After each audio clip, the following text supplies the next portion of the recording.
Y ahora os quiero presentar esta novela que tengo aquí, El crucifijo sangriento. Os voy a poner antecedentes, voy a leer la contraportada, que es donde viene un poco la sinopsis del libro, ¿vale?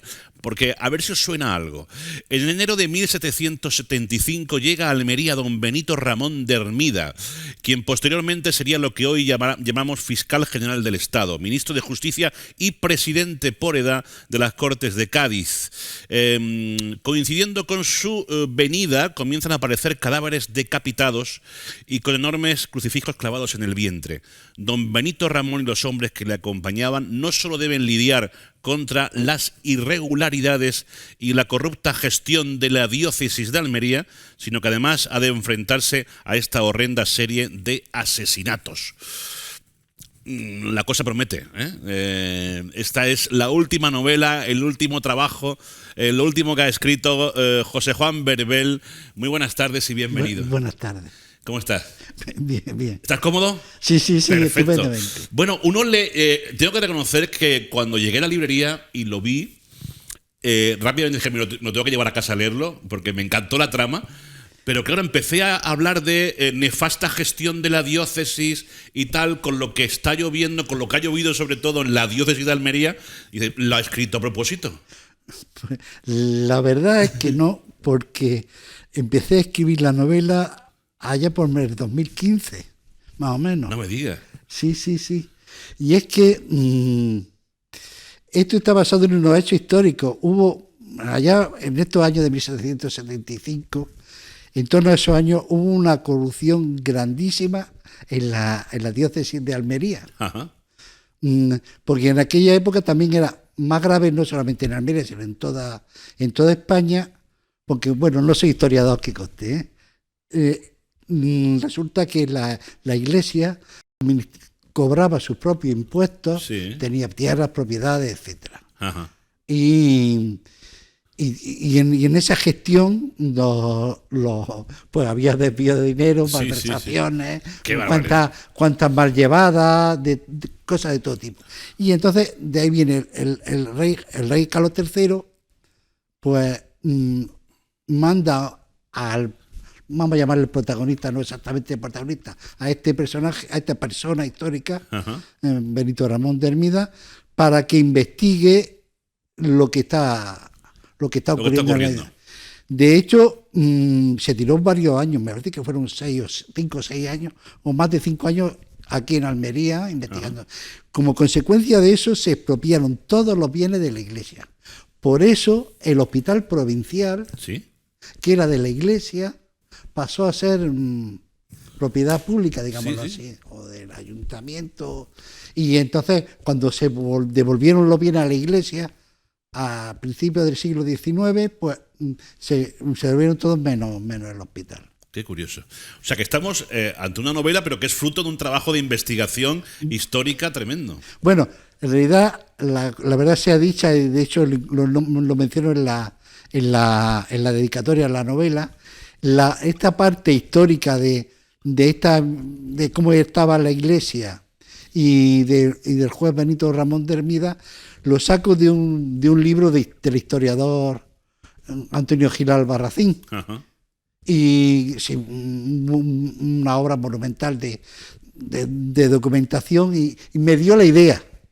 Entonces yo tenía una cuestión y se pone a hacer una novela de un juez visitando la parroquia de Níjar, por decir un ejemplo, para ver las cuentas, pues no es tema novelesco. Y entonces, dándole vuelta a la cabeza, dije, pues voy a introducir unos asesinatos en plan novela policíaca o novela de suspense, sobre todo ahora que está de moda con la novela escandinava, para hacerlo un poco. Y entonces de ahí surgió la idea. Es una novela, que ha tenido cocina, porque estamos hablando que empieza a cocerse en el año 2015, es decir, hace 6 años.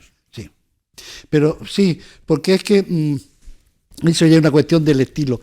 Las palabras que utilizo, el vocabulario, el léxico, son todas del siglo XVIII. Ah. No hay. Entonces, eso genera un trabajo para escribirlo, porque buscaba cuando empezaba a escribir, miraba que la palabra en los diccionarios históricos de la academia, miraba que la palabra no se hubiese introducido en España, yo que sé, en 1910 o por ahí, y entonces pues miraba ese léxico.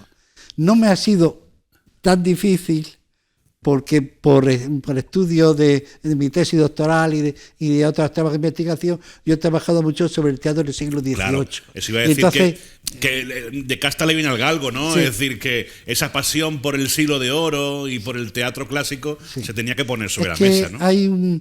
Es un defecto del que peca, bueno, depende de cómo uno plantea el punto de vista del escritor, una novela histórica, es en la lengua que emplea. ¿Sí? Entonces, claro, yo al utilizar la fórmula de memoria o de cartas, tenía que adaptarme a la lengua de esa época, porque no es una narración de esta en tercera persona, claro, desde fuera que puedo deslizar vocabulario o palabras de ahora. Pero sí, entonces al hacerlo así, pues me forzó en el buen sentido de la palabra forzar, a escribirlo de esta manera. Bueno, un apasionado del siglo de oro, pero bien podrías haberlo sido también del Renacimiento. Lo digo porque eres un hombre polifacético, docente, poeta, escritor, dramaturgo también, ¿no? Sí, bueno, dramaturgo, no, he investigado de teatro, dramaturgo, por desgracia bien que me hubiera gustado. Bueno, en cierto modo sí, porque en la docencia sí he hecho un par de experimentos teatrales, no voy a llamarle experimentos porque no llegué a representar una obra completa. De hecho, cuando me jubilé daba la asignatura de artes escénicas en el IES Salorán, y entonces pues sí he practicado un poco de teatro, pero más teórico pero lo demás sí, y poeta también. Sí, porque esta no es la primera criatura que tenemos con tu autoría. No, para siendo el orden, dejando aparte la obra de tipo académico. Escribí un libro de poesía con pintura de un pintor almeriense, Pedro Gilabert se llama, que no tiene que ver con el famoso Pedro Gilabert, sobre poemas de Cabos de Solcampo de Gata, el Parque Natural, y van acompañados cada poema mío por una imagen de un cuadro de este Pedro Gilabert. Y luego una novela que en cierto modo es el antecedente, sería como una secuela, por utilizar términos de la serie de televisión de ahora, que se llama El mar y la furia, en el que que también está ambientada en el siglo XVIII, está motivado por el terremoto de Lisboa de 1755, y entonces de esa novela, también la misma línea de esta, también con la lengua del 18, y me dio la idea de continuar la labor de hacer una especie de segunda parte, que no exactamente, porque la historia no coinciden algunos personajes. Pero hay que decir que el libro está editado por el Instituto de Estudios Almeriense y que forma parte de la colección, de su colección de narrativa, y que va a ser presentado en la próxima Feria del Libro. Sí, el día 27 de abril a las 8 de la tarde en el patio de la subdelegación de gobierno, que está en el paseo. Sí. Ahí lo vamos a presentar, si el tiempo acompaña, porque la idea es hacerlo al aire libre. Si el tiempo lo acompaña, pues no tenemos la lluvia de estos días, no podemos hacer.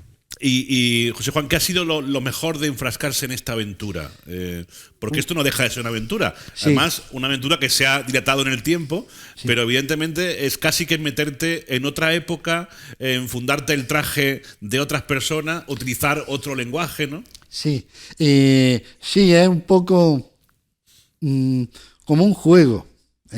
Bueno, ha habido fragmentos que no ha sido tan juego porque me costaba más trabajo. Un juego, incluso gasto pequeñas, entre comillas, bromas con los nombres de algunos de los personajes, porque mezclo personajes históricos, Benito Ramón de Hermida, una beata, Sor Joaquina del Carmen se llama, también de aquella época, de jergaleña, una monja mística que estaba y y el obispo de Almería de aquella época, Ajá. que sí era un hombre honesto, curiosamente, muy honesto. Bueno, al parecer me comentó Antonio Gil Albarcín, el historiador, que no era tan honesto, pero bueno, era un obispo Que ilustrado. dentro de lo que había se podía salvar, ¿no? Dentro de lo que había se podía salvar, y que era un hombre muy ilustrado. Y varios personajes más, con personajes de ficción, pero es que algunos de estos personajes de ficción son los nombres. Son, por ejemplo, profesores del instituto donde yo daba clases, No me que ponía el nombre o la descripción recordaba además a este personaje. Incluso uno de los testigos de mi boda lo meto como personaje.